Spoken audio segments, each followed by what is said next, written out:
یہ مدارس اسلامیہ، مکاتب دینیہ جو ہماری زندگی کی جان ہے، آن ہے، شان ہے، پہچان ہے، بھارتی مسلمانوں نے بڑا ظالمانہ کارروائی کیا اور اپنے بچوں کو ظالم بنایا، مسلمان نہیں بنایا۔ 15 سالوں تک مدرسے کی فی کی اور کیا سوکھی دال روٹی جن لوگوں نے کھایا ہے، پوری دنیا کے انسانوں اور پورے ملک کی سرزمین کی ہدایت کے ذریعہ ہی ہے، لیکن میری قوم نے ان کو محبت کی نظروں سے نہیں دیکھا۔ جب دیکھا تو ملک میں نیا انقلاب آیا، نیا انقلاب آیا، انگریز ایسٹ انڈیا کمپنی کے نام سے ملک میں ناپاک قدم رکھا۔ اس پر بیڑیاں کس نے لگائی؟ مجھے ایک نام بتا دو۔ 1757 میں سراج الدولہ کے ٹیم پلاسی کی دھرتی پر آیا۔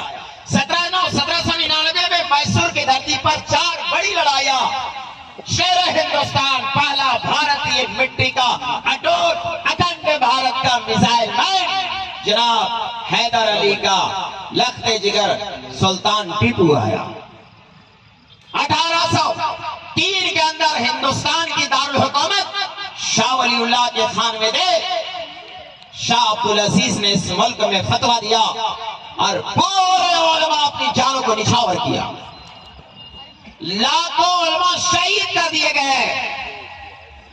1832 کی بالا کوٹ کی دھرتی پر سید احمد شہید اور شاہ محمد اسماعیل شہید رحمت اللہ علیہ کی قیادت میں بالا کوٹ کی دھرتی پر ہم نے اس پوتر دھرتی کی ماتھے کی بندی کی سمان کے لیے اپنا جان کو کھپایا۔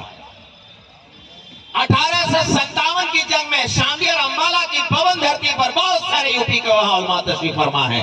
حضرت مولانا محمد عرفان قاسمی اسی سرزمین سے تشریف لاتے ہیں۔ 1857 کے بعد ملک گویا کہ ایک نیا انقلاب آیا اور مغل شہنشاہ بہادر شاہ ظفر سمیت سینکڑوں کو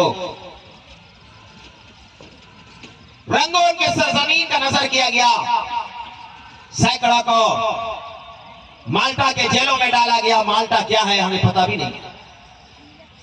1866 میں پورے ملک ہل چکا تھا، وہ پاکستان ہو یا بنگلہ دیش ہو، ہندوستان تھا۔ 1866 میں آقا نامدار تاجدار مدینہ محمد عربی صلی اللہ علیہ وسلم نے بانی دارالعلوم دیوبند حضرت مولانا محمد قاسم نانوتوی رحمت اللہ علیہ اور شاہ رفیع الدین اور ان کی پوری جماعت جو اللہ والوں کا، اللہ کے ولیوں کا، بزرگوں کا، ابدالوں کا، کتب کا، غوث کا یہ جماعت تھی۔ یہ دارالعلوم دیوبند کا نودرہ جو ہے یہ آقا صلی اللہ علیہ وسلم نے نشان زد کیا تھا۔ صبح اکابر دیوبند میں اٹھ کر کے دیکھا تو نشان لگایا ہوا ہے جو کچرا پڑا تھا۔